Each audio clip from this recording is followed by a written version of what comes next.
आज है 25 अक्टूबर 2025। अस्सलाम वालेकुम मेरे दोस्तों, सजनों और बेलियों। मैं हूं इजहार अहमद और वेलकम करता हूं आपको किचन गार्डनिंग चैनल पर। टमाटर के पौधों को ट्रांसप्लांट कैसे करें जबकि एक ही गमले के अंदर इतने ज़्यादा टमाटर हमने उगा लिए। ये पनीरी अब बिल्कुल रेडी हो चुकी है। इनमें से मोस्टली हम पौधों को ट्रांसप्लांट करना चाहें तो अब कर सकते हैं। जब एक पौधे पर 3 से 4 पत्ते आ जाएं तो वो ट्रांसप्लांटिंग के काबिल हो जाता है। अब ये देखिए, ये वाला पौधा अभी छोटा है, इसको हम ट्रांसप्लांट करेंगे तो सर्वाइवल रेट्स बहुत कम मिलेंगे। हो सकता है कि ये छोटा सा पौधा ही मुरझा जाए, और जब पौधे के इतने पत्ते आ जाएं तो फिर इसको हम ट्रांसप्लांट कर सकते हैं। लेकिन पौधा इससे भी थोड़ा बड़ा हो जाए, यानी 4 से 5 इंच उसकी हाइट हो जाए और थोड़े से पत्ते ज़्यादा आ जाए तो फिर ट्रांसप्लांट करें तो ज़्यादा अच्छा रिज़ल्ट मिलता है। छोटा पौधा भी सरवाइव कर जाता है, लेकिन इसके ऊपर बहुत ध्यान देना पड़ता है कि मिट्टी के नीचे बहुत ज़्यादा दब ना जाए इसकी जड़ या इसका तना, या फिर ट्रांसप्लांटिंग के बाद जब हम मिट्टी में पानी डालेंगे तब ना पौधा मर जाए। पानी का वेट पड़ने की वजह से वो एक साइड पर गिर जाएगा। तो इन सब बातों का ख्याल रखते हुए हमें 4 से 5 पत्ते जब आ जाए ना तो पौधा ट्रांसप्लांट अच्छा हो जाता है। इससे छोटा भी कर सकते हैं, फिर वो आपके एक्सपीरियंस बेस के ऊपर ही रहेगा। अगर आपको हिफाजत करना आती होगी तो फिर छोटा पौधा भी ज़िंदा रह जाएगा। तो चलिए, एक गमले के अंदर इतने ज़्यादा बीज लगाए हुए हैं, मैंने सिर्फ 2 पौधे इनमें से निकालने हैं और इन 2 गमलों के अंदर ट्रांसप्लांट करने हैं। बाकी हमारे सारे पौधे किसी और जगह पर शिफ्ट हो जाएंगे। ट्रांसप्लांटिंग का टाइम शाम के टाइम सबसे अच्छा माना जाता है, या फिर सुबह सुबह जब सूरज निकला ना हो। लेकिन शाम के टाइम करेंगे तो अच्छा रहेगा, क्योंकि धूप में जब हम ये काम करते हैं ना तो पौधे की जड़ को हवा लग जाती है, और जब हम नई जगह पर उसको शिफ्ट कर देंगे तो सूरज की सारा दिन की धूप उसको लगने की वजह से पौधा एक साइड पर झुक जाएगा। हो सकता है कि आपका पौधा सरवाइव ना कर पाए। इसलिए शाम का टाइम इंतखाब कीजिएगा ताकि सूरज की धूप में हीट ना हो।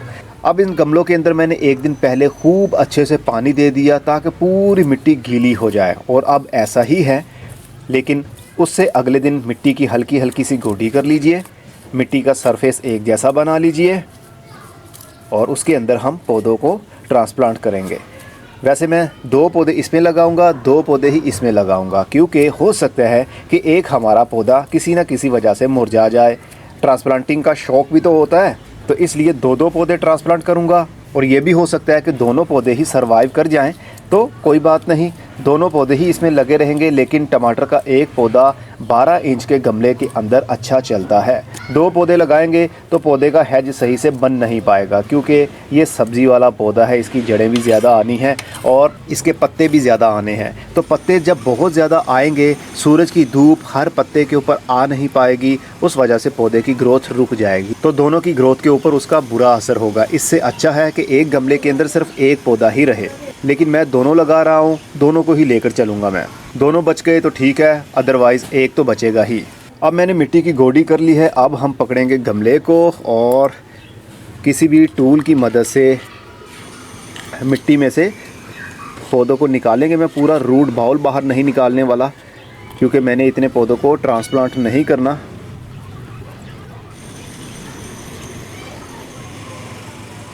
ये देखिए, ये पौधे हमारे पास कितने ज़्यादा आ गए हैं।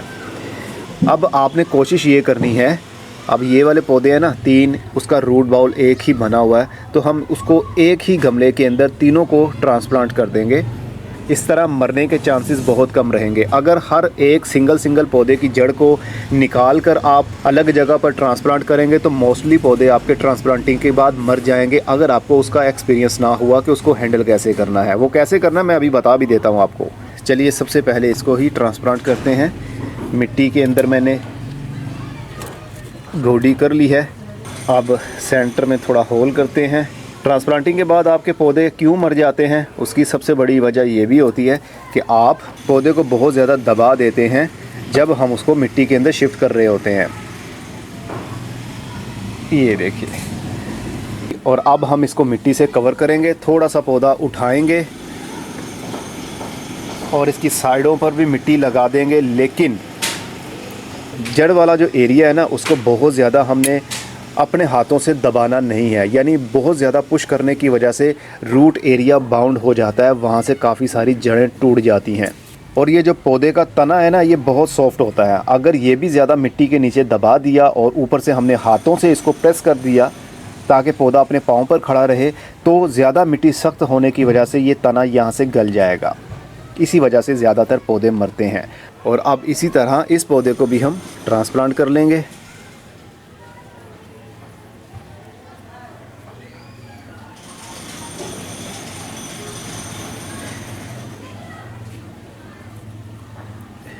लीजिए, ये 3 पौधे हैं हमारे और इंशाल्लाह 3 पौधों की ही ग्रोथ शुरू होगी।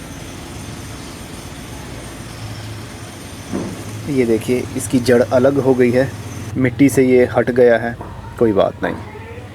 इसको हम थोड़े फासले पर लगा देंगे।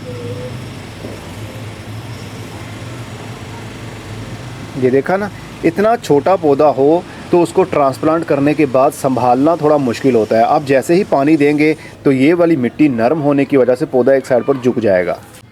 अब फौरी तौर पर हम पानी देंगे, चाहे पहले मिट्टी गीली ही क्यों ना थी, लेकिन ट्रांसप्लांटिंग के बाद जड़ के साथ मिट्टी का और पानी का कांटेक्ट होना बहुत ज़रूरी होता है ताकि एयर पॉकेट्स ना रह जाएं। पौधों के पत्तों के ऊपर आपने पानी नहीं डालना, बल्कि उसके साइडों पर पानी डालना है ताकि पानी की नमी जड़ तक भी पहुंच जाए और मिट्टी के साथ भी लग जाए, तो आपके पौधे सरवाइव करेंगे ही करेंगे। अगर कोई पौधा झुक रहा हो एक साइड पर तो फिर उसको हाथ की मदद से थोड़ा खड़ा कर दीजिए या फिर किसी पत्थर का उसको सहारा दे दें। 3 से 4 दिन के बाद वो पत्ते अपने पाँव पर खड़े हो जाएंगे और फिर उसके बाद पत्थर को हटा लीजिए ताकि पत्ते और मिट्टी आपस में अगर टच रहेंगे तो फिर पौधे गल जाएंगे, पौधे सरवाइव नहीं कर पाते, फंगस लग जाता है।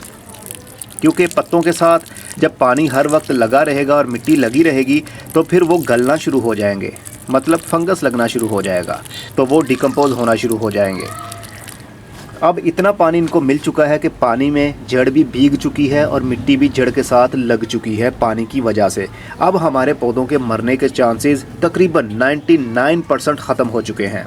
इस तरीके के साथ आप पौधों को ट्रांसप्लांट करेंगे तो यकीनन आपका कोई भी पौधा आफ्टर ट्रांसप्लांटिंग के शॉक की वजह से नहीं मरेगा, ये मेरी गारंटी है। लेकिन मिट्टी के अंदर एयर पॉकेट्स बिल्कुल ख़त्म होने चाहिए। उस एरिया में जहां पर आपने पौधों को लगाया है, जिस मिट्टी के उस हिस्से में हम जब साइडों पर पानी डाल देते हैं तो पानी के साथ मिट्टी थोड़ी और पतली होकर पौधे की जड़ के साथ जाकर चिपक जाती है, तो इसका मतलब वहाँ पर एयर जो रह गई थी वो बुलबुलों की सूरत में बाहर निकल आती है, फिर हमारा कोई भी पौधा मरता नहीं है। आप भी इसी तरह ट्रांसप्लांट करें। अगर आपकी पनीरी अभी तैयार हो चुकी है, अक्टूबर का एंड है, तो पनीरियां शिफ्ट करने का भी टाइम है। अगर आपने अभी बीज नहीं लगाए तो लगा लीजिए, जब लग जाएं, उनको ट्रांसप्लांट करने का टाइम आए तो बिल्कुल इसी मेथड के साथ आपने उनको ट्रांसप्लांट करना है। तो इसी तरीके के साथ आप भी कर लीजिए, आपका कोई भी पौधा आफ्टर ट्रांसप्लांटिंग नहीं मरेगा। कई बार मैंने वीडियोज़ में इस मेथड को आप लोगों के साथ शेयर किया कि किस तरह आपने ट्रांसप्लांट करना है। यही तरीका हर किस्म की पनीरी को शिफ्ट करने का है, चाहे वो हरी मिर्च के पौधे हों, चाहे वो बैंगन के पौधे हों, चाहे वो सब्ज़ी वाली बेलों के पौधे हों, हर किसी को ट्रांसप्लांट करने का सेम तरीका होता है। अब मैं चलता हूँ, अपना बहुत सारा ख्याल रखिएगा। खुदा हाफिज़।